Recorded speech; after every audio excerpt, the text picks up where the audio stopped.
অনেক সময় সফল ব্যক্তিদের দেখে মনে ভুল ধারণা হতে পারে যে এরা বিনা পরিশ্রমে সফলতা পেয়ে গেছে।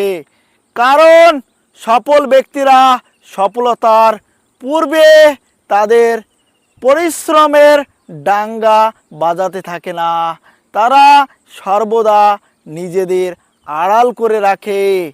তাদের পরিশ্রমের কাহিনী আপনি তার আশপাশের লোকেদের কাছে শুনতে থাকবেন, যারা তাদের আগুনে পুড়ে শুদ্ধ সোনাতে পরিণত হতে দেখেছে।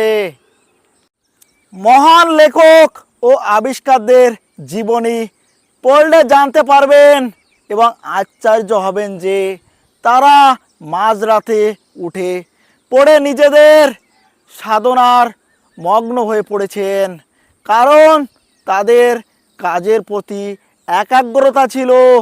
তাদের কাছে সমস্ত কাজের জন্যই সময় ছিল। তিনি মনোরঞ্জনের জন্য সময় দিতেন, সামাজিক কাজে অংশগ্রহণ করতেন, নিজেদের ছোট ছোট কাজ নিজেরাই করে নিতেন।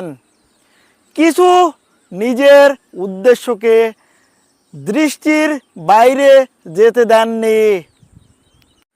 কিন্তু এত সময় তাদের কাছে কোথা থেকে আসে? তাদের কাছে এত সময় এই জন্যই থাকে কারণ তারা তাদের পরিশ্রমকে সঠিক দিশাতে নিয়ে যেতে পেরেছেন। সঠিক লক্ষ্য নির্ধারণ করে পরিশ্রম করতে সময় অপচয় হয় না। পরিশ্রম করার পর কখনো মুখে বলবেন না আজ খুব পরিশ্রম হয়ে গেছে, কারণ আপনার বলা এই কথা আপনার শরীর এবং মনের উপর প্রচণ্ড প্রভাব ফেলবে। আপনি শারীরিক ও মানসিকভাবে ক্লান্ত হয়ে পড়বেন। সময় নষ্ট করবেন না, নিজের হাতিয়ার নিজে তৈরি করে নিন। বন্দাভূমি আপনার জন্য অপেক্ষা করছে। আপনাকে আপনার পরিশ্রমের দ্বারা সেই জমিতে ফুল ফুটাতে হবে। নতুন সংস্কৃতির ফসল বুনতে হবে।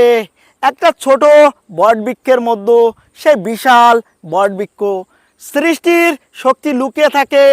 আপনিও বটবৃক্ষের মতো আপনার মধ্যে অসীম শক্তি লুকিয়ে আছে।